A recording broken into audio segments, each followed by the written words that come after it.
Assalamualaikum warahmatullahi wabarakatuh. Waalaikumsalam warahmatullahi wabarakatuh. Bismillahirrahmanirrahim. Alhamdulillahi rabbil alamin. Wassalatu wassalamu ala ashrafil anbiya'i wal mursalin, Sayyidina wa maulana Muhammadin wa ala alihi wa ashabihil mujahidin at-tahirin, amma ba'du. Saudara-saudara kaum muslimin rahimakumullah. Pada pertemuan terdahulu kita sudah membicarakan orang-orang yang menjadi teman-teman setan dalam kehidupan di dunia ini. Maka pada pertemuan kali ini kita akan membicarakan tentang siapa yang menjadi musuh-musuh setan di dalam kehidupan. Dengan satu catatan, berbahagialah mereka yang menjadi musuh-musuh setan, tetapi celakalah mereka yang menjadi teman-teman setan. Bagaimanapun juga di dalam kehidupan ini, apabila orang telah memproklamirkan bendera permusuhan kepada kita, maka kita tentu seharusnya bersikap waspada dan mawas diri. Demikian juga iblis dan seluruh bala tentaranya yang terdiri daripada setan-setan. Mereka telah mengibarkan bendera permusuhan kepada Nabi Adam dan anak cucunya, kepada kita umat Rasulullah sallallahu alaihi wasallam.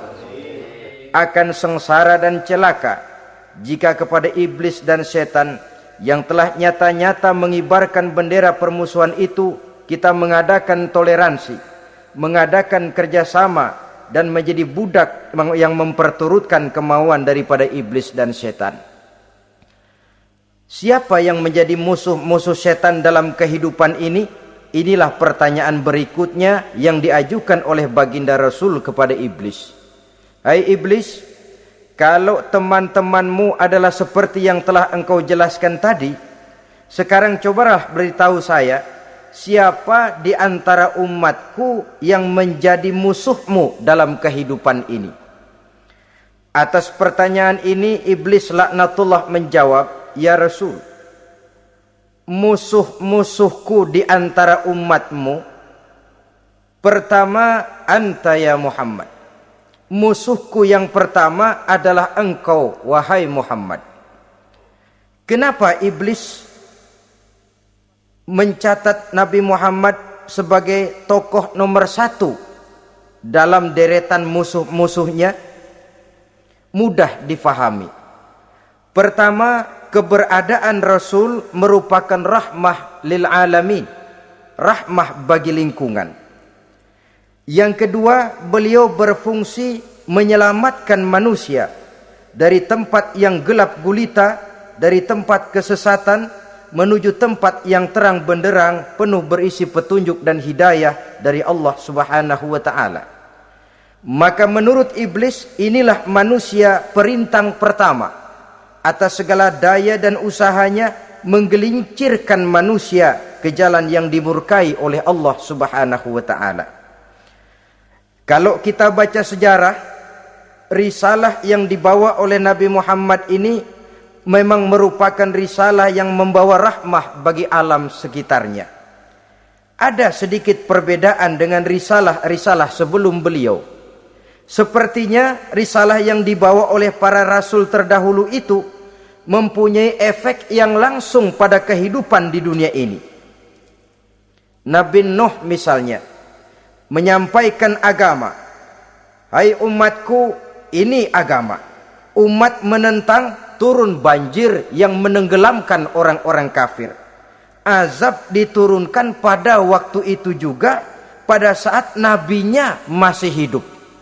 Jadi azabnya itu jenis cash, kontan. Nabi Soleh, hai umatku, ini agama. Mereka menolak, turun gempa bumi yang amat hebat menggulung orang-orang kufur.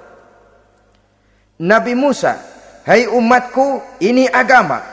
Mereka menolak, sebagian ditenggelamkan di Lautan Merah, sementara sebagian lain dikutuk menjadi monyet-monyet yang hina seperti diceritakan dalam Al-Qur'anul Karim. Lain dengan Rasulullah sallallahu alaihi wasallam. Bagaimanapun kurang ajarnya umat yang dihadapi oleh beliau, bagaimanapun menentangnya jamaah yang dihadapi oleh beliau, azab tidak turun sepanjang beliau masih hidup. Ini merupakan jaminan dari Allah, wa ma kana Allahu liyu'azzibahum wa anta fihim. Allah sama sekali tidak akan menurunkan azab selama engkau wahai Muhammad masih hidup di tengah-tengah umatmu. Jadi keberadaan Nabi Muhammad merupakan jaminan keselamatan bagi umatnya. Selama beliau masih hidup, azab tidak turun bagaimanapun kurang ajarnya umat.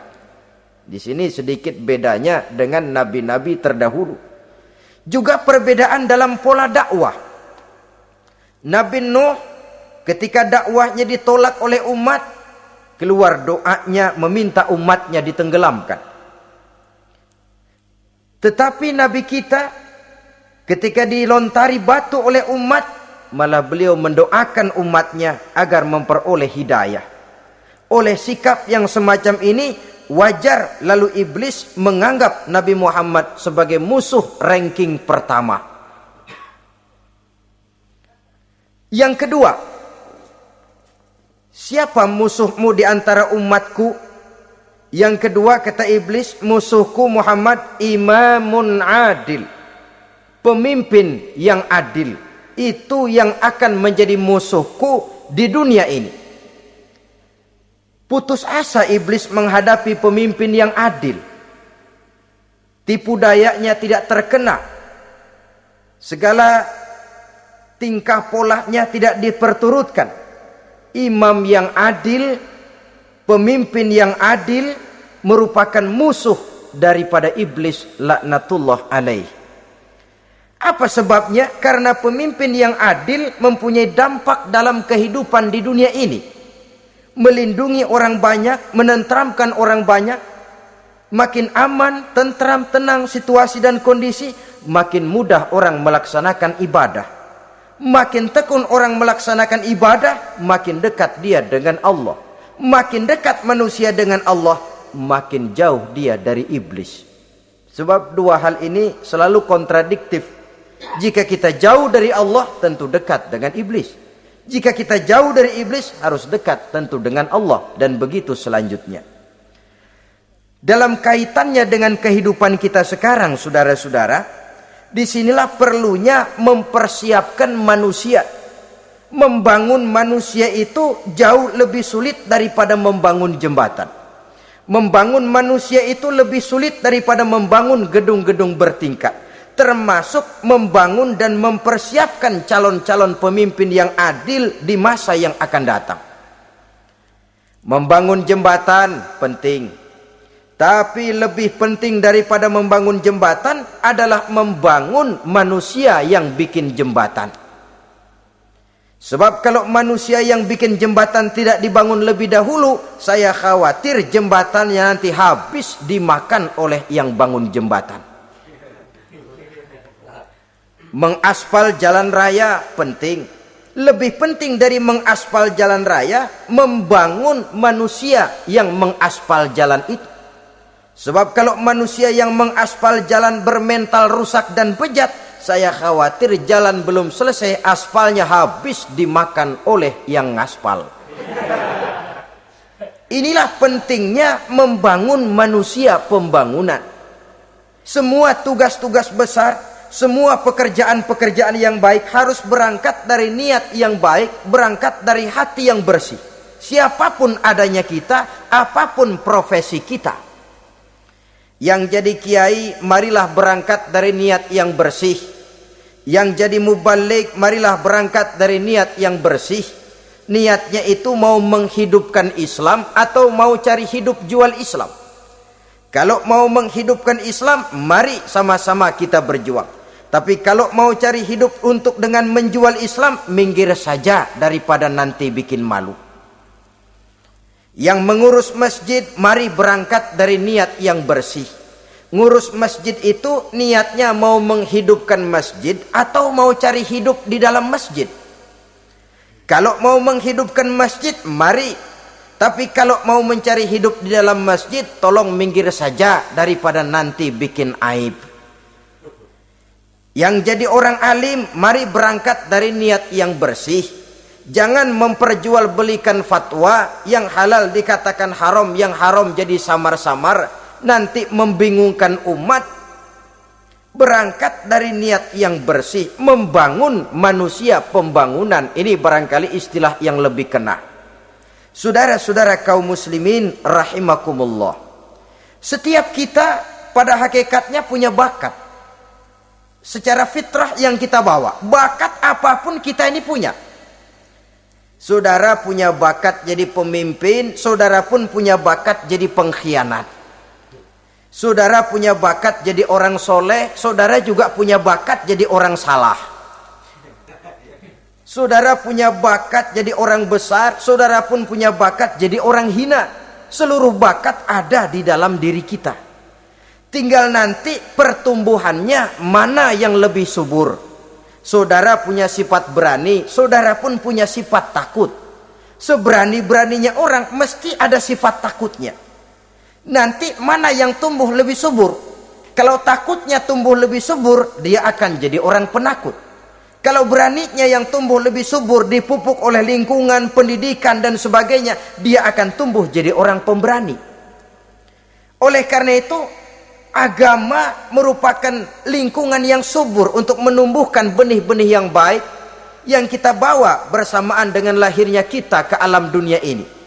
Setiap kita, saya, saudara, punya bakat jadi pemimpin, punya bakat jadi pengkhianat, punya bakat jadi pengabdi, punya bakat jadi koruptor, punya bakat jadi pemelihara, punya bakat jadi perusak. Tinggal nanti lingkungan, pendidikan yang menumbuhkan mana yang tumbuh lebih subur. Kalau lingkungan saudara lingkungan maling, maka sifat pengkhianat akan tumbuh lebih subur. Kalau nanti saudara jadi pemimpin, insya Allah korupsi. Lingkungan yang menumbuhkan sifat mengabdi, sifat berbuat tanpa pamrih, kalah. Dikalahkan oleh sifat pengkhianat dan korupsi itu yang dibentuk oleh lingkungan, pendidikan, pengalaman dan sebagainya. Oleh karena itu, secara dini agama menanamkan, menyuburkan fitrah-fitrah yang baik yang kita bawa bersamaan dengan hadirnya kita dalam kehidupan ini.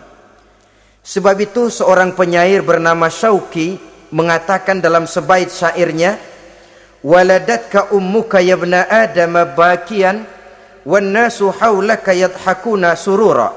Hai manusia, pada saat kamu dilahirkan kamu menangis dan orang lain di sekelilingmu ketawa.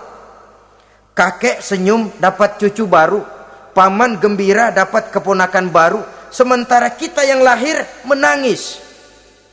Betul apa benar? Apa ada saudara yang begitu dilahirkan terus nyengir? Saya kira kabur dukunnya itu. Setiap kamu hai manusia lahir dalam keadaan menangis, orang sekelilingmu tertawa. Karena itu katakan kepada mereka yang senyum di sekelilingmu, hai manusia, pada saat saya dilahirkan saya menangis dan kamu semua tertawa. Baik manusia. Tapi nanti pada satu saat harus terjadi kebalikannya. Kalau dikala saya lahir saya menangis dan kau semua senyum, nantilah manusia. Kalau satu saat saya meninggalkan alam dunia ini, saya akan berangkat dengan senyum dan kalian semua akan berurai air mata. Kalau perlu dari Sabang sampai Merauke kibar bendera setengah tiang. Kalau perlu. Jangan terbalik, kita mati melotot orang malah gembira. Karena hidup selalu membawa sifat-sifat yang merusak. Inilah orang kedua yang menjadi musuhnya iblis dan beruntung menjadi musuh iblis. Siapa? Imamun adil, pemimpin yang adil. Saudara-saudara kaum muslimin rahimakumullah. Yang ketiga musuh iblis, ghaniyun mutawadhi, orang kaya yang rendah hati, orang kaya yang tidak sombong. Kaya apa saja, Baik kaya oleh karena ilmu, orang yang kaya karena ilmu disebut orang alim. Baik kaya karena materi, orang kaya karena materi dinamakan hartawan. Baik kaya karena kedudukan, orang yang kaya karena kedudukan dinamakan pejabat. Orang kaya yang rendah hati itu musuh iblis. Beruntung dia menjadi musuh iblis. Iblis tidak senang ada orang kaya tidak sombong. Tapi iblis paling senang kalau ada orang kaya sombong. Lebih senang lagi iblis kalau ada orang miskin sombong. Masya Allah. Orang kaya sombong, walaupun iblis senang, orang masih bilang pantas saja dia sombong, kaya apaan aja punya. Udah miskin sombong, kira-kira yang disombongin apaan? Dalam segala bentuknya sombong ini Allah tidak senang. Tapi iblis senang. Kenapa? Karena sponsor sombong iblis. Kan yang pertama kali sombong iblis toh. Ketika disuruh sujud kepada Nabi Adam, dia nggak mau. Ini kesombongan pertama yang terjadi dalam sejarah. Ketika ditanya kenapa kau tidak mau sujud iblis? Ah, saya kan dibikin dari api, Adam dari tanah. I am the best. Saya lebih hebat daripada iblis, daripada Adam. Adam baru kemarin dibikin, saya sudah lama. Kata Allah, kamu sombong iblis, ini surga bukan tempat orang sombong, keluar. Terusir dia dari surga. Jadi kesombongan pertama adalah kesombongan yang dilakukan oleh iblis, dan dia tanamkan itu kepada kita supaya jadi orang sombong. Karena itu sombong ilmu Allah nggak senang, tapi iblis senang. Mentang-mentang ada ilmunya. Nih, satu-satunya ustadz di sini ya. Semua mesti ngaji sama gue. Kalau nggak ngaji sama gue, Islamnya kurang tapi bener. Sombong karena ilmu. Sombong karena pangkat.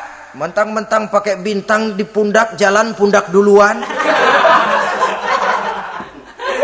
Yang wajar saja hidup ini. Sombong harta pun begitu. Kaum muslimin rahimakumullah.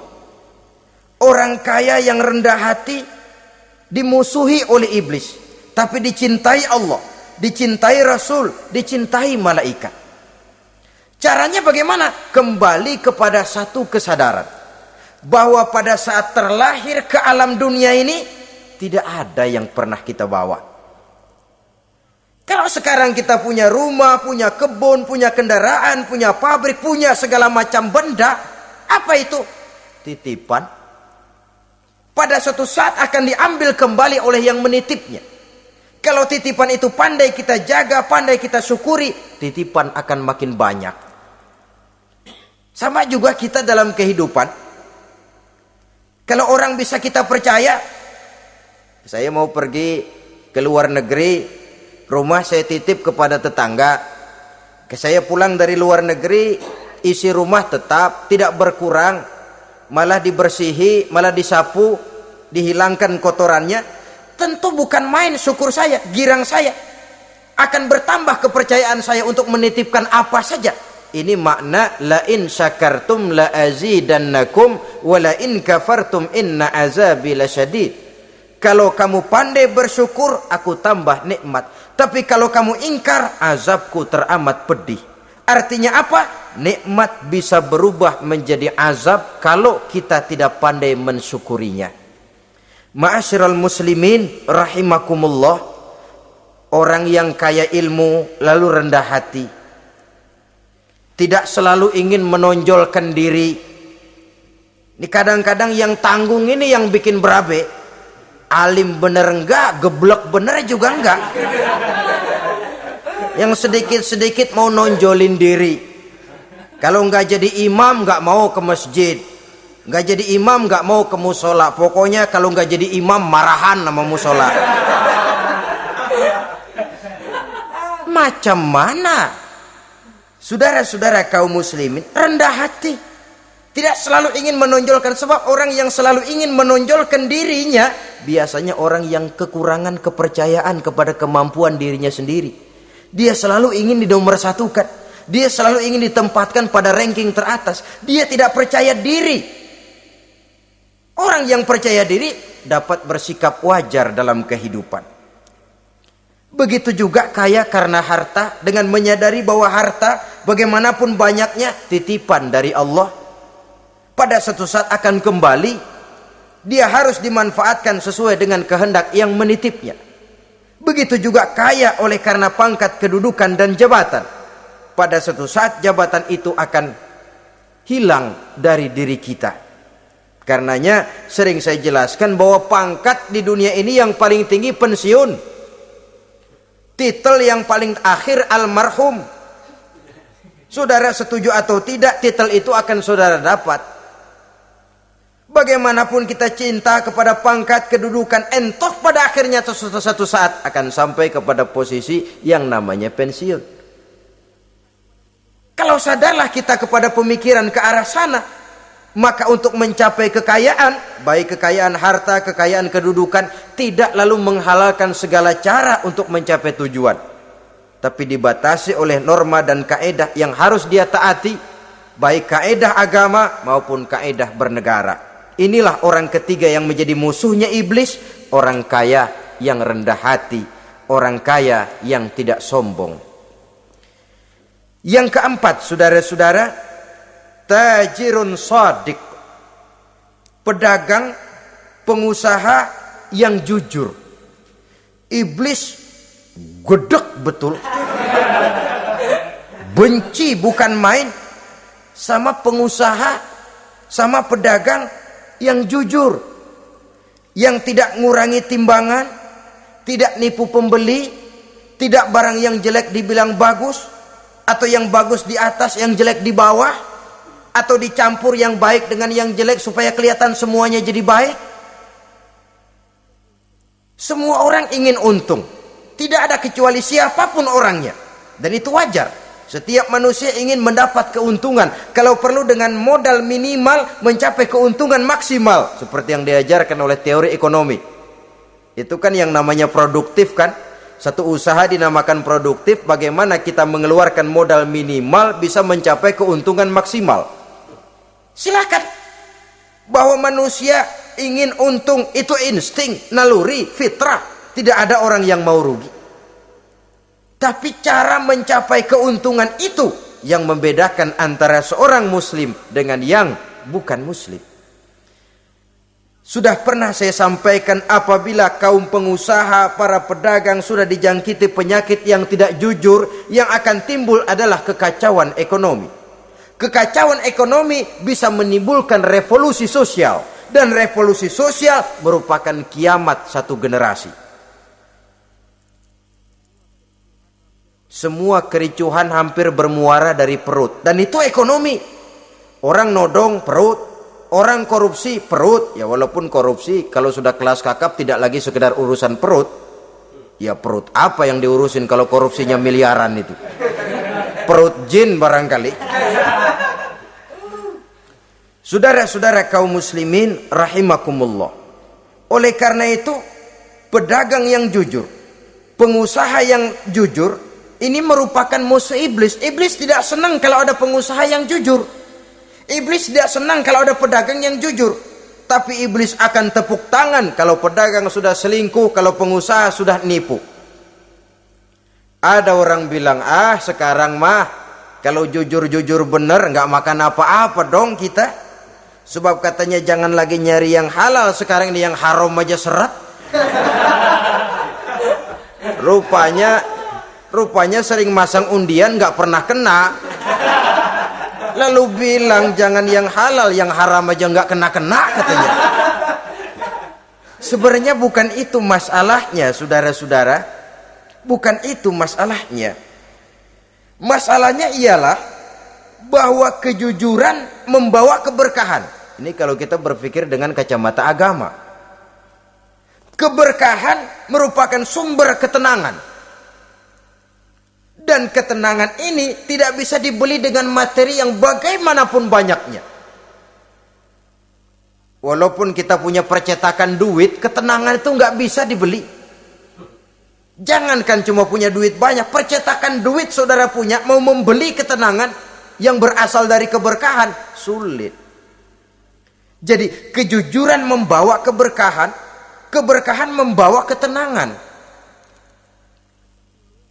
Jangan macam dulu tukang sol sepatu. Ditanya oleh temannya, "Bang, ngesol satu hari dapat berapa?" 200 rupiah. Sembayang enggak? Enggak. Islam? Islam, kalau Islam mah.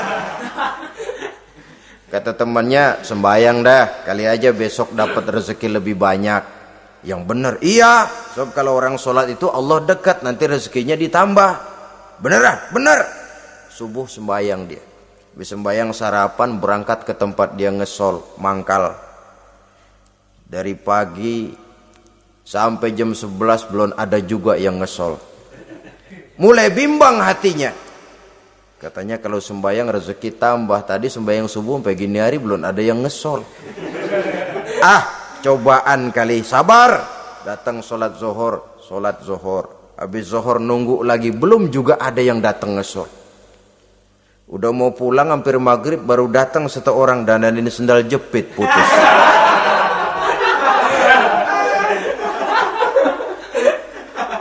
Sudah bayar 25 rupiah, pulang dia si tukang sol ini, ketemu sama temennya yang nyuruh sholat tadi.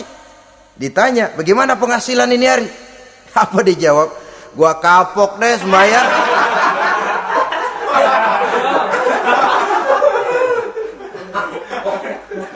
Kemarin nggak sembahyang dapat 200, sekarang begitu sembahyang jigo.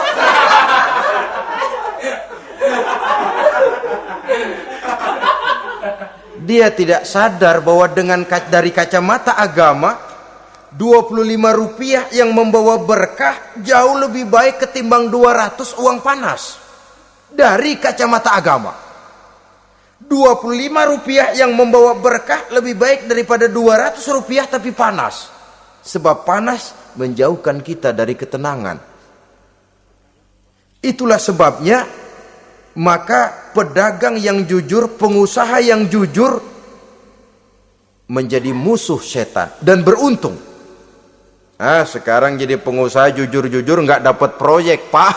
Kalau nggak bisa semir semur. Padahal agama sudah menjelaskan ar-rashi wal murtashi finnar. Orang yang nyogok dan orang yang disogok dua-duanya neraka. Kenapa? Join termasuk ta'awanu 'alal ismi wal udwan. Bertolong-tolongan dalam berbuat dosa dan kesalahan. Kalau hadiah, lain hadiah.